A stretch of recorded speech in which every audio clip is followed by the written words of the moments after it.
O fisiculturista polonês Paul Polozek, ele morreu tragicamente com apenas 37 anos, poucas horas depois de competir em um torneio. Polozek ele foi visto pela última vez participando do NPC World Wild Championship na Alemanha, antes da sua morte ser confirmada logo depois. A sua morte ela foi confirmada em uma postagem, tá? Foi bastante comovente, tal, nas redes sociais da esposa, a esposa que postou.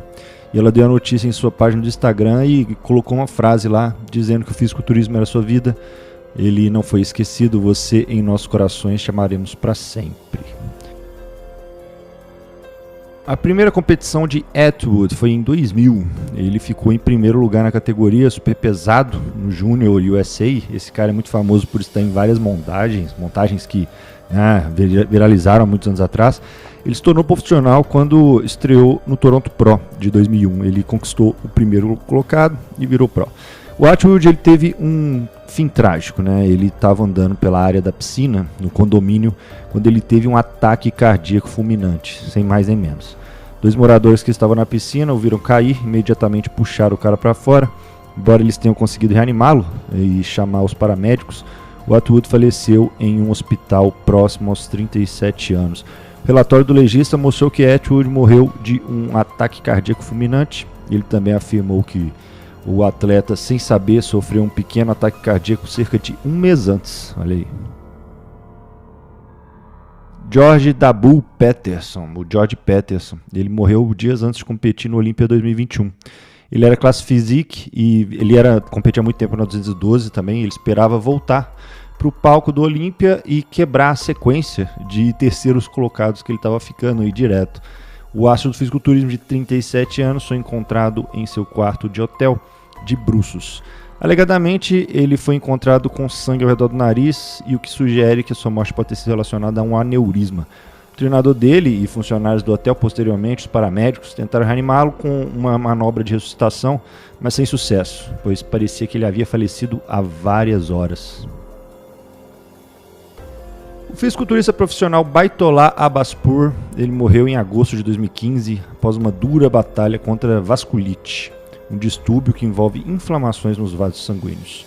Problema cardiovascular, né, para variar. O Baitola, ele entrou em um coma, né, no hospital lá da Atié, no Irã, e morreu pouco depois. A Generation Iron até que soltou essa informação. Ele tinha apenas 36 anos. O distúrbio causa alterações nas paredes dos vasos sanguíneos, que impede a circulação sanguínea e eventualmente leva a danos nos órgãos e tecidos. Ele era o maior atleta iraniano até chegar do Hadi Chopin, para vocês terem ideia. Além de ser um fisiculturista do alto escalão europeu ali, o Daniele, ele também era detentor do Guinness Book, né, no livro dos recordes, como homem com os maiores braços do mundo. Mas naquela época, né, 55 centímetros. Mas aí o Greg Kovacs tinha mais de 60, né, depois. Ele competia lá no super pesado com 135 quilos, era um cara grande, entendeu? Daniele Secaretti morreu com 33 anos apenas. Um ataque cardíaco em 2013, o fisiculturista italiano, ele supostamente sofreu de um problema cardíaco, que resultou em um ataque, né, fulminante e morreu. Segundo rumores, ele desmaiou devido a uma parada cardíaca, bateu com a cabeça no chão ainda por cima ao cair. Andreas Munzer, austríaco, conhecido como o homem mais seco de todos os tempos, começou a competir em 86 e se tornou profissional em 89. A prova que ele realmente pegava pesado é o curto período que a sua carreira durou, apenas 10 anos, porque em 12 de março de 96, próximo de competir, ele se sentiu mal, com fortes dores abdominais, e depois de se encaminhar para o hospital, foram identificados uma série de problemas em diversos órgãos internos, um colapso no fígado, hemorragia interna, insuficiência renal. Ele acabou morrendo 2 dias depois. Luke Sandal morreu em 7 de maio de 2020, aos 31 anos. A causa da morte foi insuficiência cardíaca. Ele era considerado uma das próximas grandes estrelas aí do esporte, uma grande promessa, né? Tinha uma legião de fãs, ele era muito seguido, muito famoso. E era um atleta muito jogo aberto também nas paradinhas. Era um velho conhecido abuser. Ele é um dos primeiros a relatar o uso aí de ácido hialurônico para se montar como preenchedor. Era um cara muito bom, com grande potencial também, 31 anos, galera. Boston Lloyd, apenas 29 anos, velho conhecido aqui do canal, sempre acompanhei esse cara.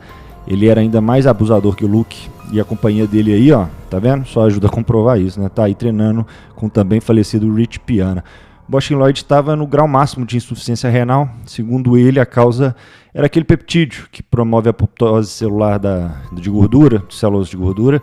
Mas assim, ele certamente tinha diversos problemas. Deixou a esposa, deixou o filho pequeno. E tudo pra quê, né, cara?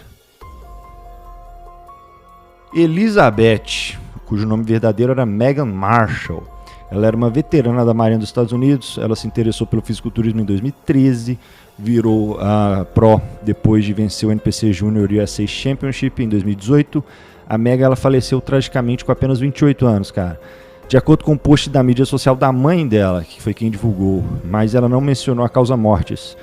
O caso da Meghan é um pouco diferente dos demais, uma vez que quando ela morreu ela já havia parado de competir há alguns anos. Mas isso não implica, não tenha sido um problema a longo prazo decorrente do período de competição, né? Eu coloquei a Meghan aqui no top justamente por ela ser mulher, que naturalmente elas já têm uma taxa de sobrevida muito superior aos homens, né? E assim, ela foi uma das mortes mais jovens aqui na lista.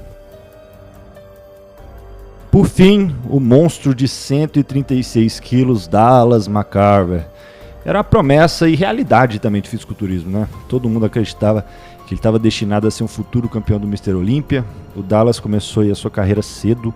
Ele ganhou o Procard aos 21 anos. Ao contrário do que muitos acreditam, a morte dele, né, o Big Country, que era o apelido dele, não foi tão repentino assim. Os primeiros sinais de saúde frágil do Dallas foram exibidos ao público quando ele desmaiou enquanto pousava no Arnold Classic lá na Austrália. Embora tenha retornado à rotina de treinamento logo depois disso, ele foi encontrado inconsciente na casa, né, na própria casa, em 2017.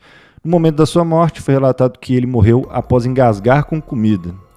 Mas o relatório da autópsia aponta para outra coisa, né? 3 meses após a sua morte, descobriu-se o caso de Dallas era cardiomegalia grave, ou seja, aumento anormal do coração. A cardiomegalia é comum em pessoas que usam hormônios esteroides anabolizantes, com GH, com insulina, tudo misturado em alta dose por longo período. O coração é um músculo, né? Ele hipertrofia também.